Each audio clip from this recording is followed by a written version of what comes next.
Salam rayu dan salam budaya bagi saudaraku pecinta budaya Nusantara.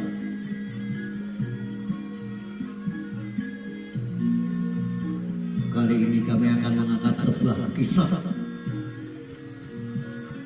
karya Topan Tambura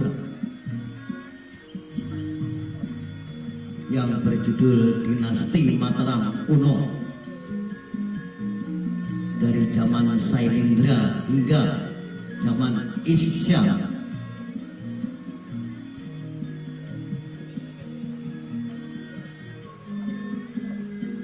Dinasti Sailendra berasal dari kerajaan Kalingga yang berdiri pada tahun 424 hingga tahun 716 Masehi.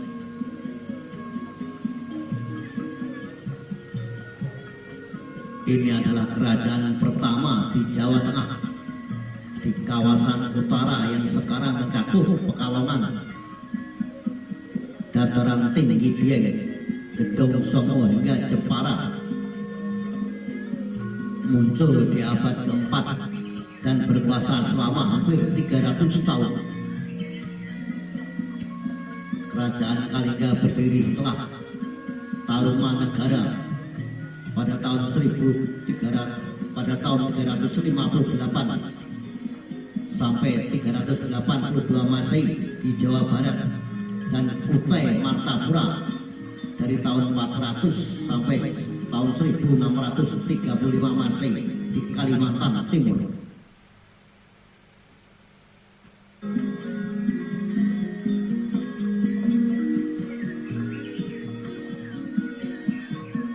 Dinasti Mataram kuno sejak tahun 732 sampai 1016 Masehi dimulai dengan berdirinya kerajaan Medang. Bumi Mataram atau Medang oleh Rakai Mataram, Sang Ratu Sanjaya, dari tahun 732 sampai 746 Masehi. Gelar Rakai Mataram menandakan bahwa Sanjaya sebelum menjadi raja adalah seorang kepala daerah atau Rakai di kawasan bumi Mataram. Hingga Yogyakarta sampai Karisdenan Kedung.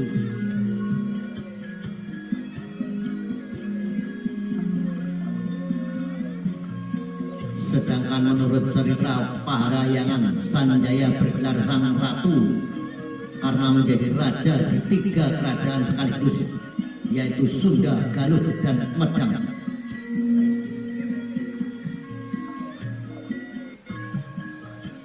Menurut prasasti Canggal, Sanjaya adalah putra dari raja ketiga Galuh dan Sanaha, cucu Ratu Sima, dari tahun 674 sampai 675 Masehi. Penguasa Kalingga yang kearifannya konon dikenal hingga Timur Tengah. Menurut Buya Hamka dalam bukunya Sejarah Umat Islam, kemungkinan besar Raja Arab yang disebut-sebut dalam kronik Tiongkok mengirim utusan ke Jawa untuk menguji kearifan Ratu Sima adalah Muawiyah bin Abu Sufyan dari tahun 661 sampai 680 Masehi, pendiri dinasti Umayyah.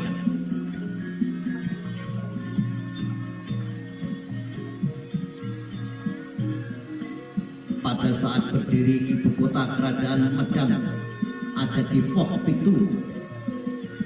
Sampai saat ini belum bisa dipastikan di mana lokasi persisnya Poh Pitu tersebut. Dari Poh Pitu pusat kerajaan dipindahkan ke timur sekitar Sragen atau Purwodadi Grobogan oleh Raka Panangkaran dari tahun 746 sampai 784 Masehi, pengganti Sanjaya.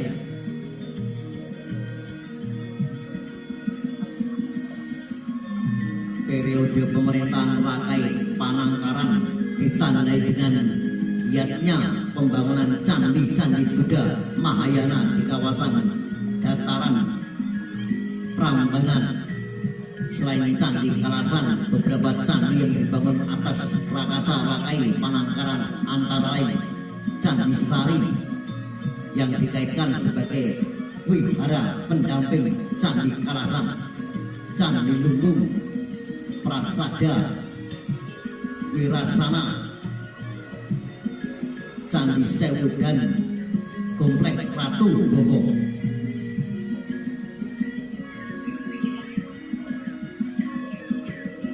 Medang menguasai Sriwijaya sejak kepemimpinan Raja ke-6 Rudra Wikrama. Ditaklukkan oleh Rakai Panangkaran, sejak itu Sriwijaya menjadi daerah taklukan atau jajahan Medang dinasti Sailendra.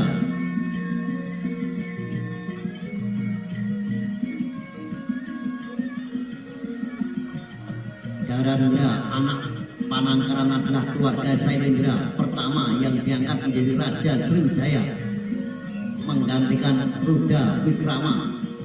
Diteruskan oleh Sri Maharaja Samaratungga dari tahun 802 hingga 842 Masehi yang membangun Candi Borobudur pada tahun 824 Masehi.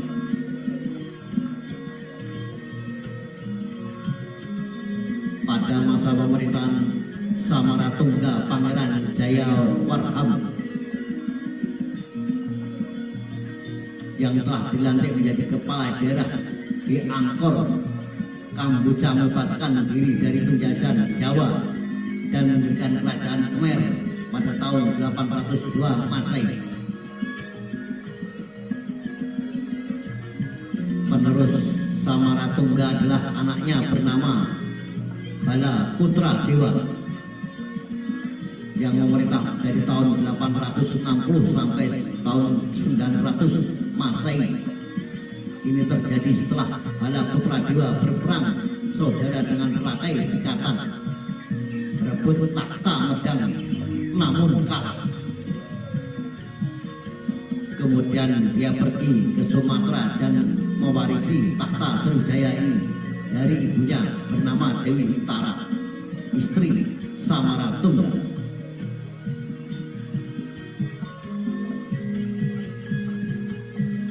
Memang setelah Rakai Panangkaran meninggal, Medang pecah menjadi dua berdasarkan agama keluarga Sailendra penganut Hindu. Kemudian disebut dinasti Sanjaya, menguasai Jawa Tengah bagian utara, dan keluarga Sailendra penganut Buddha menguasai Jawa Tengah bagian selatan. Kedua kubu yang terpecah kemudian menyatu lagi ketika menjadi perkawinan antar agama, antar keturunan Sanjaya yang bernama Rakai Pikatan dan Pramodawardhani anak Samaratungga. Pada pemerintahan Rakai Pikatan ini dari tahun 840 sampai 856 Masehi, ibu kota kerajaan Medang berada di Mamrati di sekitar Poh Pitu. Candi Prambanan pertama kalinya dibangun oleh Raka Pikatan pada tahun 850, kemudian disempurnakan oleh dan diperluas Sri Maharaja Hyah Balitung pada tahun 898 sampai 915 Masehi. Jadi Rakai Pikatan, sang pembangun Candi Prambanan, adalah menantu dari Samaratungga, sang pembangun Candi Borobudur. Pada era Hyah Balitung, pusat pemerintahan dikembalikan ke Poh Pitu, kemudian balik ke bumi Mataram. Pada era Hyah Wawa tahun 924 Masehi. Kemudian pada tahun 929 Masehi pusat kerajaan Medang dipindahkan lagi, kali ini ke Jawa Timur sekitar Jombang.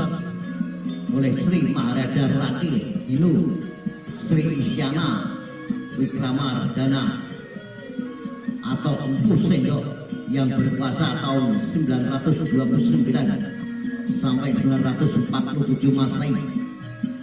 Semua penguasa Medang Tinggi dalam edisi Jawa Timur ini adalah keturunan Empu Sendok, sehingga juga dianggap telah mendirikan dinasti baru bernama dinasti Isyana.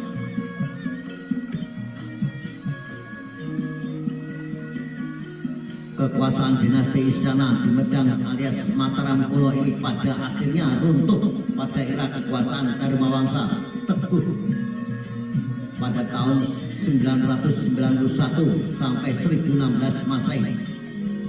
Setelah mendapat serangan balasan dari Sriwijaya, adik Dharmawangsa Teguh bernama Gunapriya Dharma Patmi atau Mahendra Datta menikah dengan Raja Bali Udayana Warma Dewa dan menjadi ratu yang berkuasa di Bali.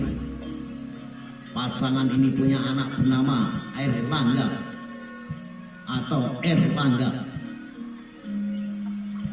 Serangan terjadi pada saat pesta pernikahan antara Airlangga dan Galuh Sekar, anak Dharmawangsa Teguh, sepupunya sendiri.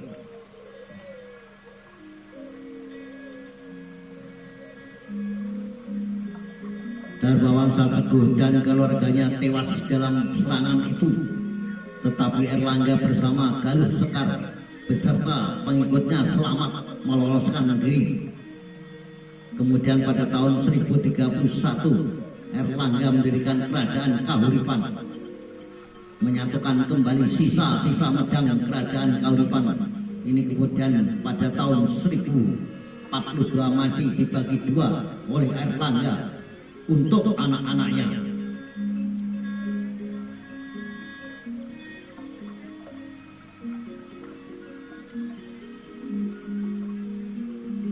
Menjadi Kediri atau Panjalu untuk Sri Samarawijaya dan Jenggala untuk Mapanji Garesakan, kedua anak Erlangga tersebut.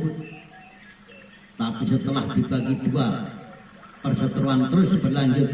Pada akhirnya Jenggala runtuh dicaplok Prabu Jayabaya Kediri pada tahun 1135 Masehi.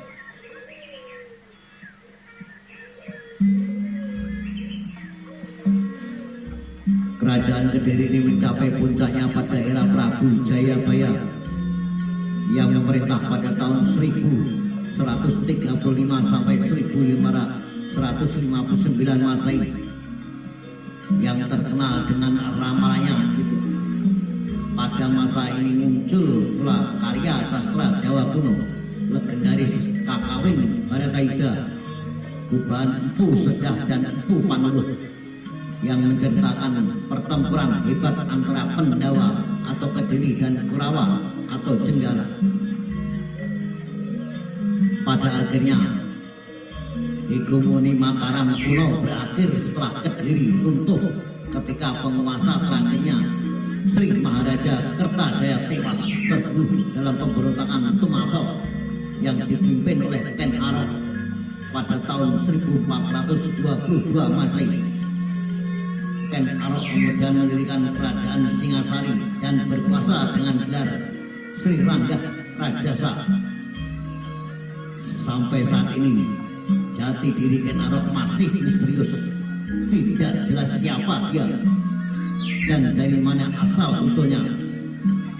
Belum ditemukan bukti dan peninggalan sejarah yang menegaskan tentang eksistensinya. Pada masa kekuasaan Sri Maharaja Kertanegara, kerajaan Singasari ini pada akhirnya runtuh juga pada tahun 1292 Masehi akibat serangan Jayakatwang, penguasa Kediri yang membalas dendam Kertanegara tewas. Namun Raden Wijaya, menantunya, berhasil meloloskan diri setelah berhasil membunuh Jayakatwang. dibantu Adipati Madura Arya Wiraraja dan pasukan Mongol. Raden Wijaya mendirikan kerajaan Majapahit.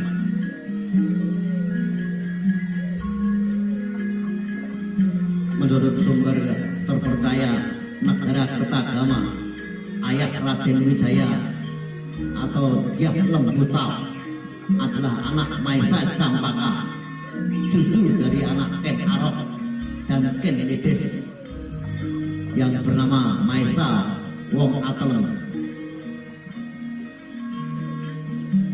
Dengan kata lain, Raden Wijaya pendiri Majapahit adalah keturunan Ken Arok.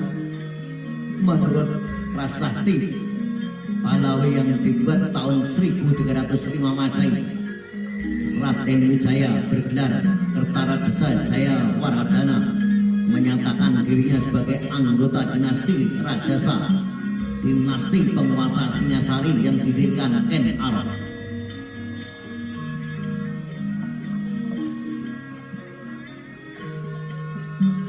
Secara genealogis, maka dinasti Mataram kuno sudah tidak ada hubungannya lagi dengan kerajaan-kerajaan penerus Majapahit seperti Kasultanan Demak, Kasultanan Pajang, dan Kasultanan Mataram.